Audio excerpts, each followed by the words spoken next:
नाज़रीन, आप देख रहे हैं नसीम ज़हरा टेट। अहम डेवलपमेंट्स हुए हैं, चेंजेस हुए हैं जो कि नॉर्मल है, लेकिन अहम इसलिए क्योंकि आईएसआई से उसका ताल्लुक है। आईएसआई की अहमियत पर हम क्या कहें, आप तो जानते हैं। आईएसआई के जो प्रेजेंट थे डीजी जनरल फैज़ हमीद, उनको लेफ्टिनेंट जनरल फैज़ हमीद, उनको पेशावर की कोर दी गई है और ये पहले से एक्सपेक्टेड था, बिकॉज अफगानिस्तान को ये डील करते रहे और अफगानिस्तान का जहाँ तक ताल्लुक है पेशावर कोर से very deeply linked, obviously geographically भी और हर तरह से। तो एक तो वो तब्दीली है, और जो नए आए हैं DG ISI lieutenant general Nadeem Anjum, उनके हवाले से भी ये कहा जा रहा है कि एक तो उन्होंने ज़रबे अज़्म में हिस्सा लिया, ऑपरेशन रद्दुल फसाद में हिस्सा लिया, और किंग्स कॉलेज के वो पढ़े हुए हैं, एनडीयू से भी उन्होंने डिग्री हासिल की, आईजी रह चुके हैं फ्रंटियर कोर बलूचिस्तान के, तो और एक्चुअली पढ़ा भी चुके हैं command and staff college Quetta में। तो बेसिकली उनकी बड़ी एक डाइवर्स एक्सपीरियंस है और उम्मीद ये की जा रही है कि he will perform well as the DG ISI, और बड़ी सुलह सफाई से ये तमाम जो ट्रांसफर्स हैं वो हो गई। और अब आगे चलते हैं, इस पर तो और बात करने की नहीं है। जो बात करने की है वो ये है, जो नैब ऑर्डिनेंस जो मुतवक्के था वो साइन कर दिया है सदर पाकिस्तान ने कुछ ही देर पहले। नैब ऑर्डिनेंस का ये आपको बताएं नाजरीन कि ये पिछले 2 साल से हुकूमत और अपोजिशन के दरमियान डिस्कशन हो रही थी। आपको याद है पिछले साल जब ये एक फैटिफ की एक मीटिंग होनी थी, उसके बाद अपोजिशन ने वहाँ कुछ बात की नैब ऑर्डिनेंस की, और वहाँ पे काफ़ी तू मैं हुई, और ये बात एक चिपक कर रह गई अपोजिशन के साथ। हुकूमत कहती थी कि जी ये फैटिफ के लिए हमें ब्लैकमेल कर रहे हैं, और हमें इन्होंने पता नहीं 32 पॉइंट या कितने पॉइंट्स दिए हैं, और वो चाहते हैं कि नैब ऑर्डिनेंस ऐसा बने कि अपोजिशन जो लीडर्स हैं जिन पर नैब के केसेस हैं वो सब के सब छूट जाएं। बहरहाल लॉन्ग स्टोरी शॉर्ट, आज जो ऑर्डिनेंस साइन किया है प्रेसिडेंट ऑफ पाकिस्तान ने, मोटी मोटी चीज़ें उसमें एक तो ये कि जो बेल है नाजरीन, बेल का सवाबदीदी इख्तियार पहले था चेयरमैन नैब को, और इस पर बड़ी डिबेट होती थी, वो दे दिया गया है नैब के ट्रायल कोर्ट को। उसके बाद ये भी कहा गया कि 6 महीने में केसेस जो हैं वो ख़त्म किए जाएं। फिर जो ये भी कहा गया कि जो टैक्स रिलेटेड केसेस हैं they will all go to FBR. फिर जो कोर्ट्स हैं उनकी भी तादाद बढ़ा दी गई है, और जजेस की भी तादाद बढ़ा दी गई है। तो ये बेसिकली और भी इसमें एलिमेंट्स हैं। जो अहम चीज़ है जिस पर यकीनन डिबेट होगी अपोजिशन के दरमियान और हुकूमत के दरमियान, हुकूमत डिबेट क्या करेगी, हुकूमत ने तो कर लिया जो करना था, अपोजिशन जो क्रिटिसाइज़ करेगी वो ये कि जनरल मुशर्रफ, नवाज शरीफ साहब, पीपल्स पार्टी, सब ने इस ऑर्डिनेंस के तहत ही नैब को चलने दिया, लेकिन किसी ने जो नॉन एक्सटेंडेबल था, जो नैब के चेयरमैन हैं, जो कि नॉन एक्सटेंडेबल टर्म लिखा गया था, उसको हुकूमत ने हटा दिया। तो अब क्यों हटाया? और दूसरी बात नाज़रीन अहम यह है कि अभी आप देख रहे थे, फारूक नसीम साहब का सुन लेते हैं, उन्होंने क्या कहा नैब के चेयरमैन से और कंसल्टेशन के हवाले से। चेयरमैन नैब की तैनाती करेंगे सदर Pakistan after consultation with both leaders of the house and opposition. Consultation के बाद ये तय हो जाता है कि हाँ जी मिस्टर एक्स को बनाया जाए चेयरमैन नैब। कंसल्टेशन जो है वो कंसेंसस ओरिएंटेड होने की जरूरत नहीं है, लेकिन हमने यहाँ रखा है कि अगर कंसेंसस ओरिएंटेड नहीं है और ये कंसल्टेशन जो है फेल हो जाती है, तो फिर एक पार्लियामानी कमेटी बनेगी, और वो पार्लियामानी कमेटी जो है वो स्पीकर साहब जो है नेशनल असेंबली के, वो तश्कील देंगे 6 गवर्नमेंट ट्रेजरी बेंचेस से, 6 जो है अपोजिशन बेंचेस से। जब तक नए चेयरमैन जो है वो अपॉइंट उनको नहीं किया जाता, तो पुराने चेयरमैन कंटिन्यू करेंगे, और ये हमने स्पेसिफाई कर दिया कि उनके पास वो तमाम पावर्स होंगी जो कि एक रेगुलर चेयरमैन के पास होंगी। तो नाज़रीन ये बड़ी दिलचस्प बात है, और ये पूछा जाए हुकूमत से कि आखिरकार जब नैब चेयरमैन की जो मियाद थी वो पूरी हो रही थी 7 अक्टूबर को, तो क्यों इंतज़ार किया गया 8 अक्टूबर तक? कुछ तो चीज़ें इसमें अच्छी है नैब ऑर्डिनेंस में, लेकिन कंसल्टेशन वगैरह का भी डेडलॉक का उन्होंने कह दिया, पार्लियामेंट्री कमेटी में जाएंगे। याद रहे कि जो चीफ इलेक्शन कमिश्नर की तैनाती भी ऐसे ही हुई, डॉक्टर शील मजारी ने कमेटी को हेड किया था। तो ये करना था अच्छा काम, तो why wait till the end? तो फिर सवाल उठता है कि ये जो प्रेजेंट चेयरमैन है वो कितने ज़्यादा अजीज़ हैं हुकूमत को। और उसी हवाले से आज मरीम नवाज साहबा ने भी इस्लामाबाद हाई कोर्ट में जो केस लेके गई हैं, वो भी उन्होंने काफ़ी क्रिटिसाइज़ किया। सुनिएगा। ये सिद्दीकी की तो आप हटा देते हैं, काजी फाइज ईसा को आप कटहरे में खड़ा कर देते हैं, चेयरमैन नैब को आप एक्सटेंशन देते हैं। इसका मतलब है कि आप किसी गुनाह में मुलव्विस हैं और उस गुनाह के तसलसल के लिए आप ये एक्सटेंशन चाहते हैं। तो ये एक्सटेंशन न सिर्फ ये कि गैर आईनी है बल्कि गैर कानूनी है कि अगर ऐसा कुछ हुआ तो किसी भी कोर्ट ऑफ लॉ में वो स्टैंड नहीं करेगी बल्कि स्ट्राइक डाउन होगी और होनी चाहिए। तो नाज़रीन, ये जो नैब ऑर्डिनेंस आज जो किया है साइन सदर ने, और उसके बाद कहा जा रहा है, आपने तफसील में जो बयान किया है, लॉ मिनिस्टर ने कहा कि जी इसके बाद हम उसको ले जाएंगे पार्लियामेंट में और फिर इस पर बातचीत होगी। तो बहरहाल हमारे पास इस वक्त पैनलिस्ट हैं Ali Nawaz Awan sahab, special assistant to prime minister on CD affairs, senior leader PTI के। बहुत शुक्रिया अली अवान साहब प्रोग्राम में आने का। Senator Mustafa Nawaz Khokhar sahab, senior leader Peoples Party, thank you for joining us. और Rana Tanveer Hussain sahab, senior leader PMLN, chairman public accounts committee, और शाह खावर साहब, सीनियर लॉयर, वो भी हमें ज्वाइन करेंगे। तो अली नवाज साहब, इतनी देर क्यों की? मतलब कि जब इनकी म्याद ख़त्म हो गई तो फिर ये सब हुआ, तो आप तो ऑटोमेटिकली चाह रहे हैं कि उन्हें एक्सटेंड करें। एक्सटेंड तो हो गए ना? मैं एक बात बता देता हूँ, मैं सारा ओवरऑल बात कर लेते हैं इसके ऊपर।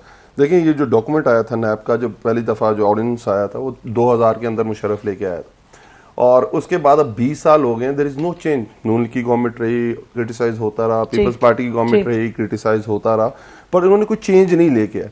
और उसके बाद it needs change. White collar crime को पूरी दुनिया के अंदर सबसे मुश्किल क्राइम समझा जाता है, जिसको आपने एड्रेस करना है। तो उसके लिए बहुत सारी चेंजेस भी चाहिए थी, और दूसरी तरफ बहुत सारी ऐसी चीजें भी चाहिए थी जहां हमारी जो ब्यूरोक्रेसी है वो उसके एक तरह हाथ बंद गए थे। वो चाह रहे थे, वो काम ही नहीं करना चाह रहे थे। जैसे आप वो कहते थे इससे अच्छा आप मेरी ट्रांसफर कर दें, बट मैं काम नहीं, क्यों नैब मुझे पकड़ लेगी। तो बहुत सारा जो प्रोसेस था, जो आपने आगे लेके जाना चीजों को, वो सारा स्टक हो गया हुआ था। बिजनेस क्लास भी डरती थी, बिजनेस क्लास बहुत ज्यादा। स्पेशली आपको पता है पिछली दफा जो नैब ऑर्डिनेंस आया था उसके अंदर भी क्लैरिटी के साथ जो चीजें थी वो उसको एड्रेस किया गया था। इस दफा भी जो ऑर्डिनेंस आया है उसके अंदर बहुत सारी चीजों को क्लैरिटी दी गई है। पर जहां तक आपके सवाल का ताल्लुक है, आप ये देखें, जब कमरुज़्ज़मान साहब को हटाया गया, जो हट गए थे वो कमरुज़्ज़मान साहब, तो बहुत अरसा नैब स्टैंड स्टिल रही थी। नैब ऑर्डिनेंस के अंदर एक ऐसी चीज है कि अगर नैब चेयरमैन नहीं है तो आप समझे जो सारा प्रोसेस है नैब का वो हॉल्ट हो जाता है। रेफरेंस विदाउट सिग्नेचर जो नैब चेयरमैन है वो आगे जाता ही नहीं है।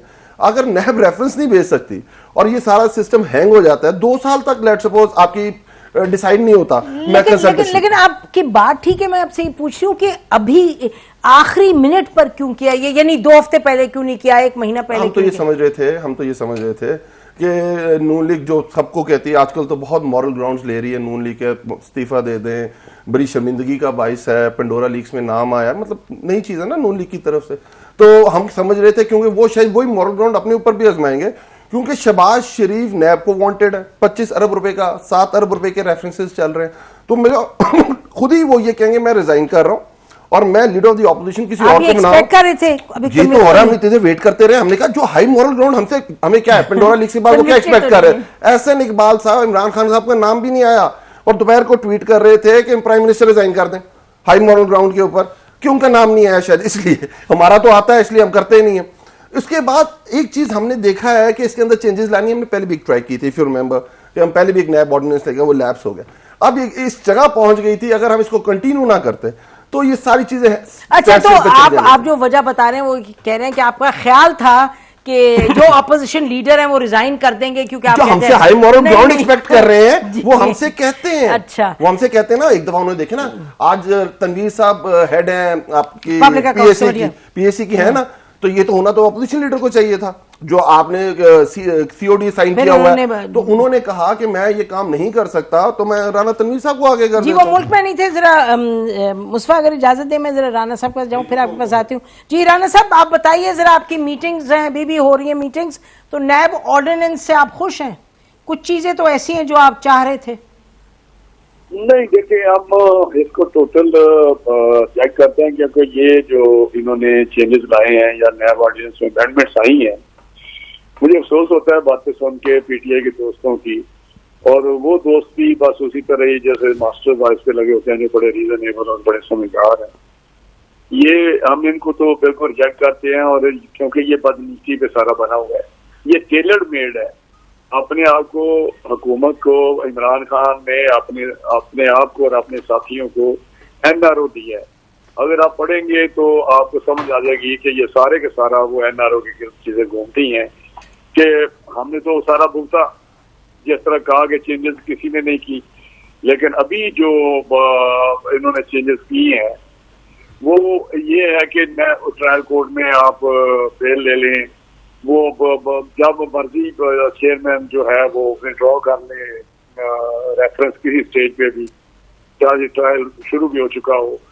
तो ये अदारे भी निकालते हैं जहाँ डिसीजन मेकिंग होती है, जहाँ पॉलिसी बनती है फेवरेटिज्म के लिए, जहाँ अपने माफिया को पैसे खिलाए जाते हैं, जिस तरह चीनी का स्कैंडल है, जिस तरह वीट का स्कैंडल है, मेडिसिन का स्कैंडल है, एनर्जी का स्कैंडल है। तो ये सारी चीजें कवर की हैं इन्होंने। और साथ ही साथ अपोजिशन के लिए ये कि भाई आप अपने हैंड पे जजेस लगाएं, रिटायर्ड जजेस को जो 68 जिसकी उम्र भी हुई है उसको भी आप लगा सकते हैं। और उनको वो जॉब सीकर फिर रहे होते हैं और उनकी कोई यही होता है कि हम अपना कंटिन्यू करें और अपनी सर्विस मिल जाए किसी जगह से, और उनको तनख्वाहें बड़ी बड़ी दें और वो बैठ के जो हम कहें वो फैसले कर दें, उन्हें लोगों के जो केसेस हैं वो उन पे अपनी मर्जी के फैसले ले लें। तो ये टेलर मेड सारी चीजें जो बदनीति पे है, और इसको हम किसी तरीके से भी एक्सेप्ट नहीं करते, क्योंकि ये जो कह रहे हैं कि जी ये आपने एक बात बड़ी अच्छी की कि भाई अगर आपको पता था तो आप पहले क्यों नहीं कंसल्टेशन शुरू करते। कंसल्टेशन 2 महीने पहले हमने यही कहते हैं इनको कि बार बार एक हमारा काम नहीं था कि हम इनिशिएट करते, लेकिन फिर भी लीडर ऑफ अपोजिशन ने एक लेटर लिखा कि ये इलेक्शन कमीशन के मेंबर जो है लगने हैं, इस पे कंसल्टेशन शुरू की जाए, ताकि वो जो टाइम है वो उसमें हम कोई ना कोई किसी नतीजे पे पहुंच सकें और उस प्रोसेस को मुकम्मल करके बंदे लगा दें। लेकिन नहीं करना, क्योंकि ये नीयत थी कि इसको हमने कंटिन्यू कराना है।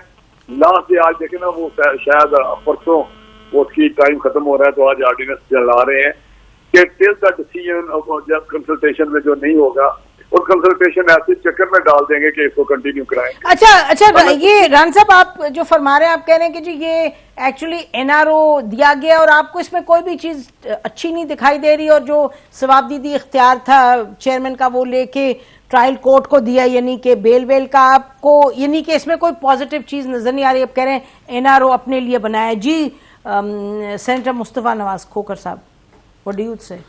शुक्रिया। इसके ऊपर अभी ऑर्डिनेंस अभी ही आया है, इसके ऊपर पार्टी अपना मौक़िफ़ देगी आफ्टर कंसल्टेशंस। लेकिन सरेदस्त जो ड्राफ्ट मेरे सामने मौजूद है, आई एम नॉट अवेयर कि ये ड्राफ्ट किस हद तक सही है या नहीं है, लेकिन जो ड्राफ्ट मेरे सामने मौजूद है इसके अंदर अच्छी चीज़ें भी हैं। इसके अंदर जो चीज़ सरेदस्त जो मैंने बतौर वकील थोड़ा सा बहुत जल्दी में देखा है कि टैक्सेशन के जो मैटर्स हैं, जो पहले जिनके ऊपर नैब नोटिस लेता था, लोगों को अरेस्ट करता था, और बिजनेस कम्युनिटी जो है हमारे मुल्क की, उसके अंदर एक बड़ी रिजर्वेशन थी इस हवाले से कि जो हमारे रूटीन के टैक्स मैटर्स हैं वो नहीं जाने चाहिए FBR के पास। तो ये इसके अंदर नैब के पास नहीं जाने चाहिए, नैब के पास नहीं जाने चाहिए। तो बड़ी हरासमेंट थी बिजनेस कम्युनिटी की, उनकी बहुत बड़ी डिमांड थी और एक वैलिड डिमांड थी, वो मेरे ख्याल से इसमें एड्रेस की गई है। फिर इसी तरह जो बोर्ड के डिसीजंस हैं, ECC, कैबिनेट,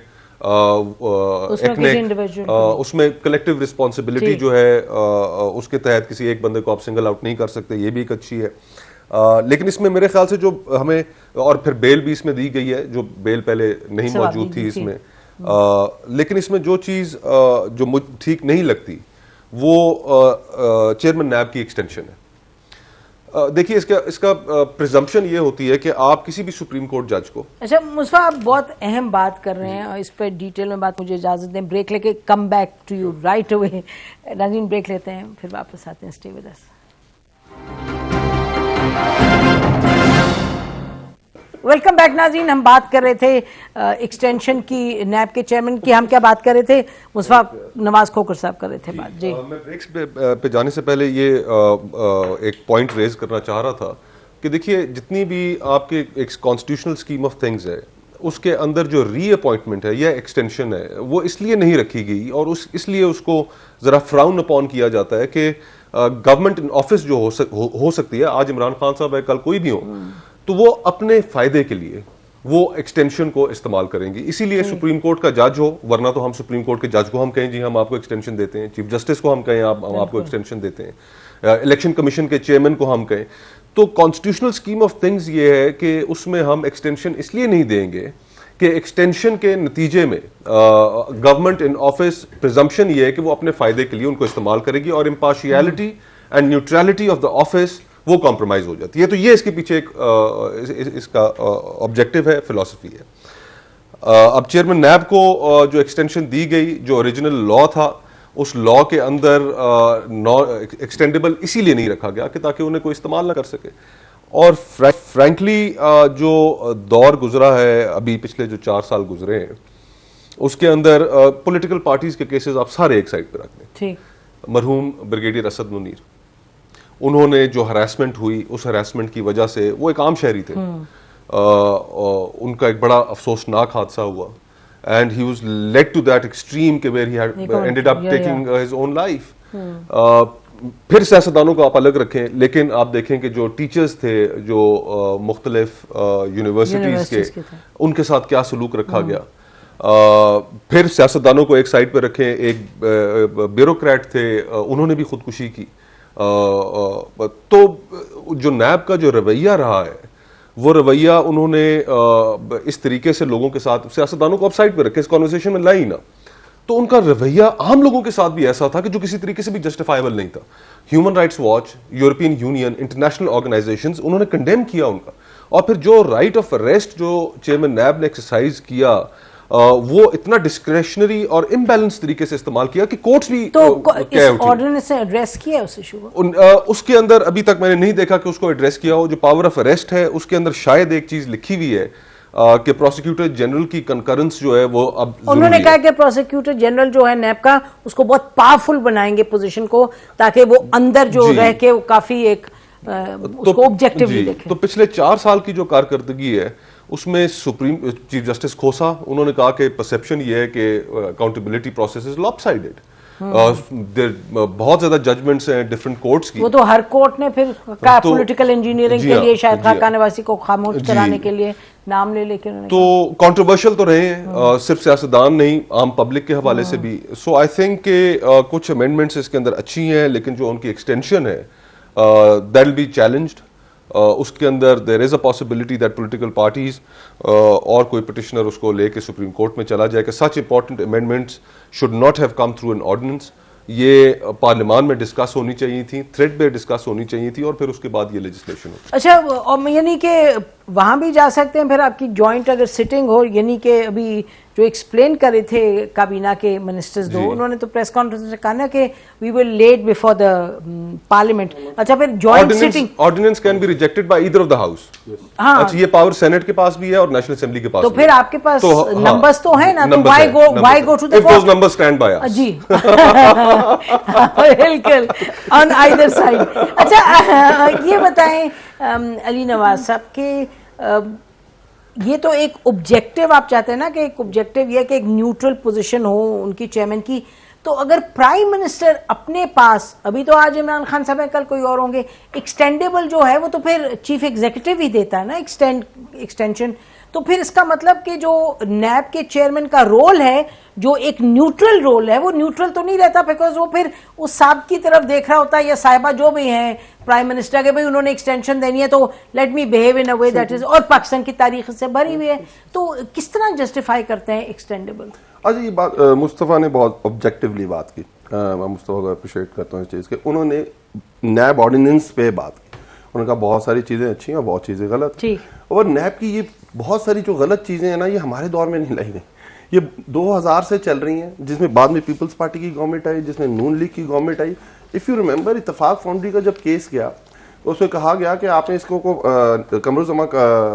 कमरुज़्ज़मान साहब, चौधरी कमरुज़्ज़मान नैब चीफ थे उस वक्त, उनको कहा आप इसको खोलना चाहते हैं दोबारा, उन्होंने इस तो उस वक्त चीफ जस्टिस उस वक्त के साकिब निसार और गुलजार साहब का शायद वो बेंच था, उन्होंने कहा आज हमारे सामने नैब का जनाजा निकल गया।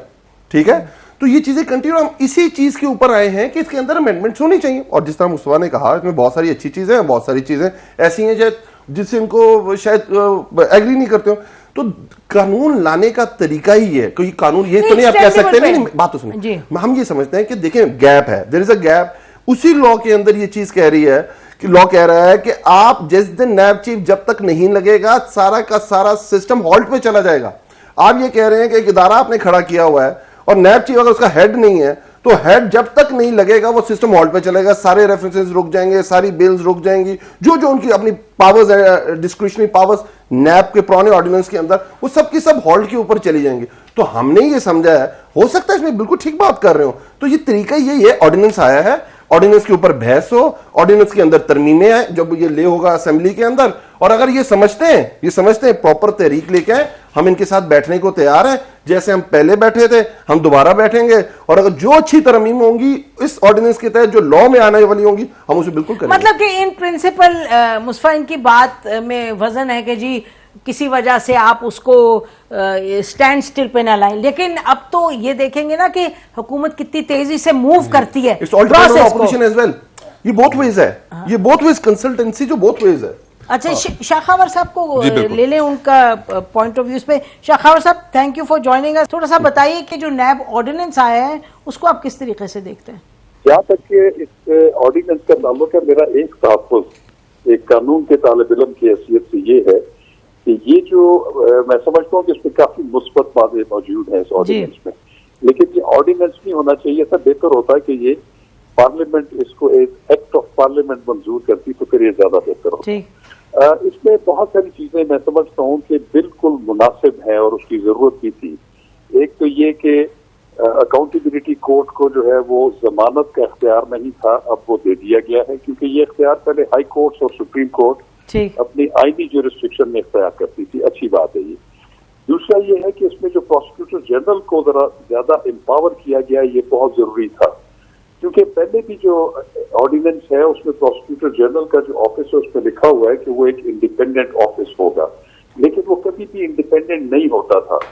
जो प्रोसिक्यूटर जनरल थे वो एग्जीक्यूटिव बोर्ड में एक डायरेक्टर के बराबर उनका एक वोट था। अब उनको ये इख्तियार मिल गया है कि कोई चेयरमैन नैब किसी भी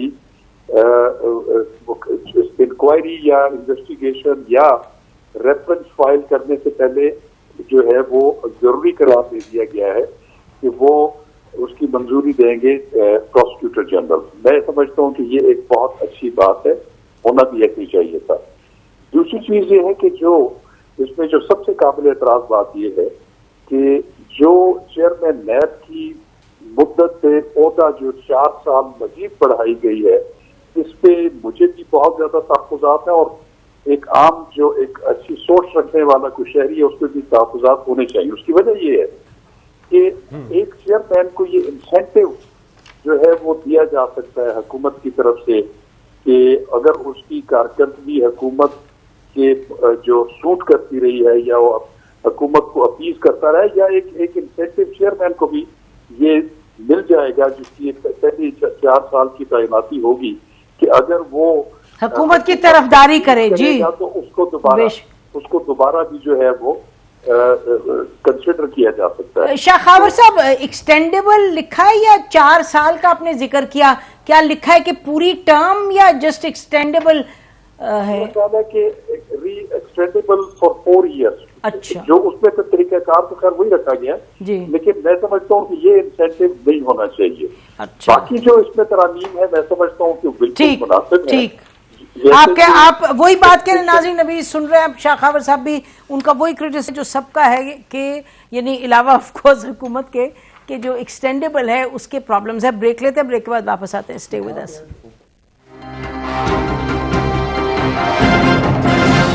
जी, वेलकम बैक नाज़रीन। ये अभी ये देख रहे थे मुस्तफ़ा नवाज खोखर साहब, वो उसमें लिखा हुआ है कि चेयरमैन टर्म में भी एक्सटेंडेड फॉर अनदर 4 years, तो 4 साल की एक्सटेंशन, इस पे बहुत ज़ाहिर सवालिया निशानों का। राना साहब, ये सवाल तो उठा लिया आपने भी उठाए, पीपल्स पार्टी ने भी उठाए, तो करेंगे क्या इसका, जरा बताइए।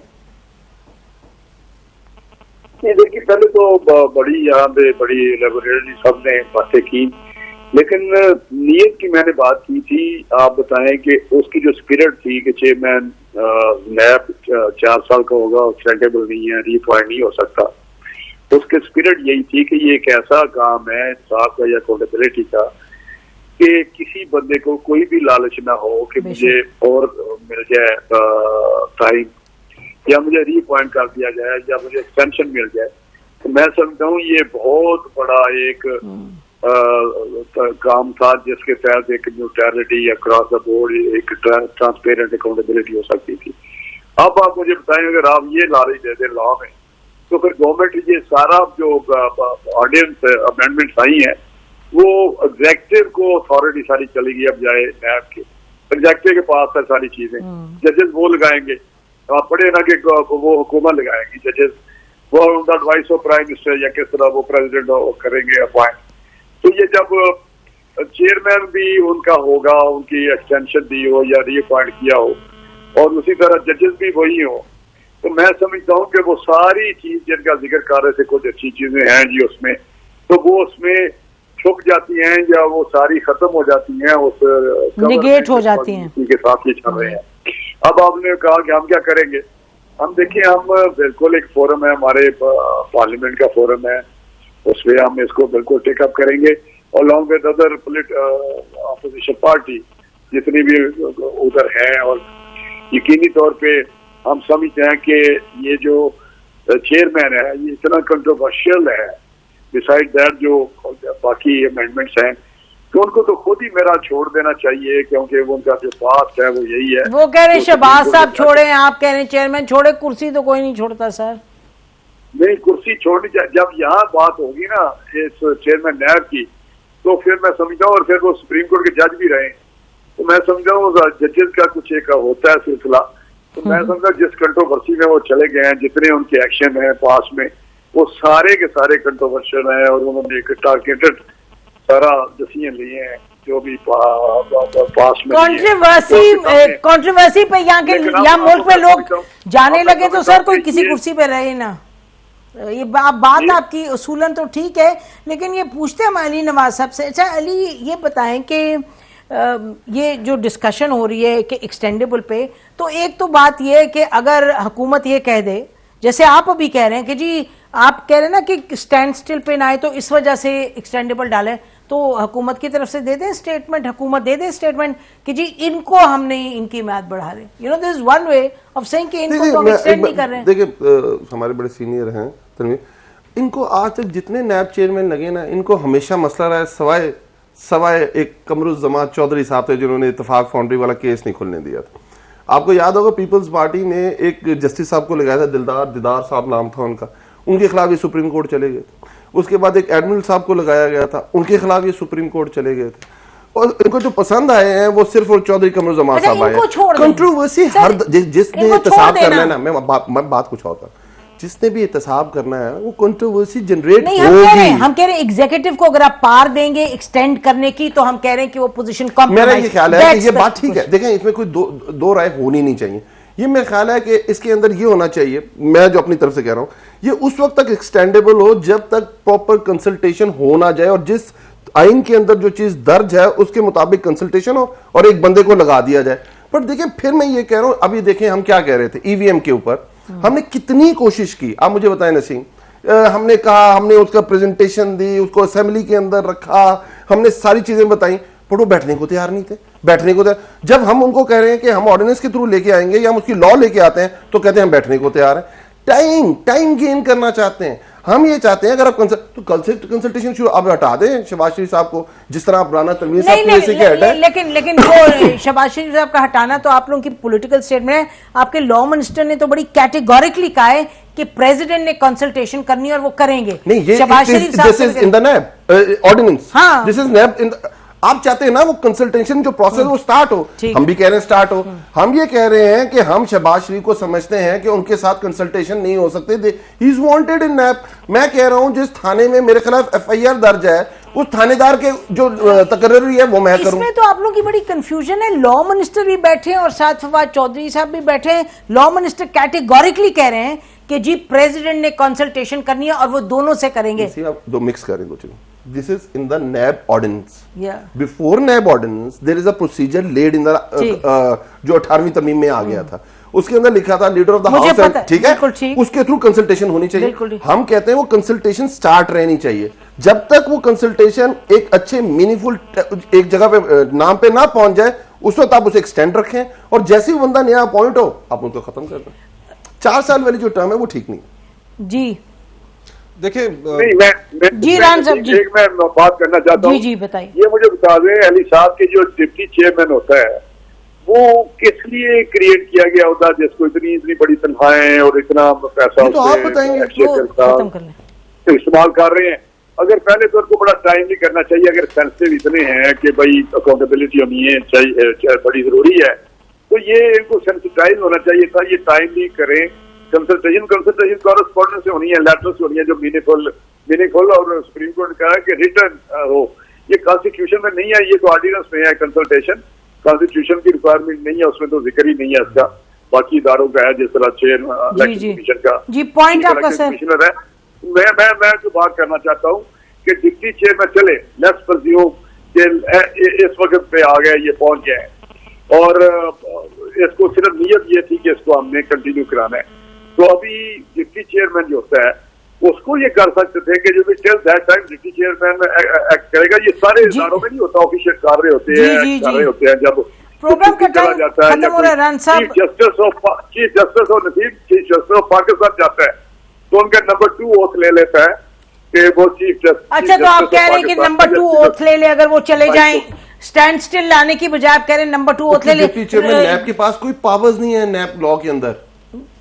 असल मसला ये है, अमेंडमेंट कर देते आप। वैसे आपने तो कमाल वैसे कर दी है। डिप्टी चेयरमैन ने तो रिजाइन ही कर दिया। वो जी सारी चीजें बददिश्ती है आपकी, आपने टेलर मेड किया है कि अपने आप को फिर एनआरओ दिया आपने। आप कह रहे हैं आपको एनआरओ दिया जी, मुस्तफा आने वाले हैं पीटीआई के, तो आपको आपने उसको कवर दे दिया कि हमें को पूछे ना। बिल्कुल, हमें कोई, और आप कह रहे हैं आप लोग कोर्ट लेके जाएंगे इस मामले को और पार्लियामेंट में एड्रेस करेंगे। Mustafa, concluding comments. देखिए, सब चीजें अगर कंसेंसस से हो तो बेहतरी आ सकती है, पॉलिटिकल ओनरशिप रहती है, और फिर इंस्टीट्यूशन, और फिर हमें ये फैक्ट एक्सेप्ट भी करना चाहिए कि पाकिस्तान में करप्शन है, और उस करप्शन का हमने सदेबाब करना है। और अगर हम उस प्रोसेस को कंट्रोवर्शियल नहीं रखेंगे, वो सारों के लिए एक्सेप्टेबल होगी, तो इन द लॉन्ग रन फिर उसका कोई प्रैक्टिकल बेनिफिट भी निकलेगा। गवर्नमेंट का अनफॉर्चुनेटली, इस नैब लॉ को भी आप साइड पे रखते हैं, और ओकेजन्स भी ऐसी आई कि जिसमें गवर्नमेंट ने अपोजिशन के साथ बैठने को तरजीह ही नहीं दी। इससे बड़ी बात क्या हो सकती थी कि पाकिस्तान और इंडिया के दरमियान जंग का माहौल बन गया। I mean, we shot down their planes, हमारी एयरफोर्स ने बड़ा जबरदस्त वो एक काम किया, लेकिन उस मौके पे भी आर्मी चीफ को स्टेप इन करना पड़ा, पार्लिमानी रहनुमाओं को ब्रीफिंग देनी पड़ी, वजीर आजम नहीं आए।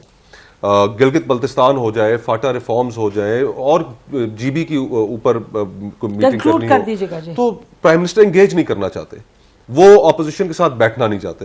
तो इस टेंडेंसी के साथ इसी तरह तो politics is not about liking each other, it's about finding solutions और कि मुल्क को आगे चले। उन्होंने प्रोसेस एक अपना नहीं बात है, थोड़ा सा ये है कि प्राइम मिनिस्टर तो बैठ रहे थे, उन्होंने इनवाइट भी किया, ईवीएम के ऊपर भी किया, और जो बात कर रहे हैं, जो इंडिया और पाकिस्तान के साथ जो मसाइल चल रहे थे, उसके अंदर जब उनको कहा गया ब्रीफिंग देने, तो शहबाज शरीफ साहब ने कहा कि मैं वॉकआउट कर दूंगा।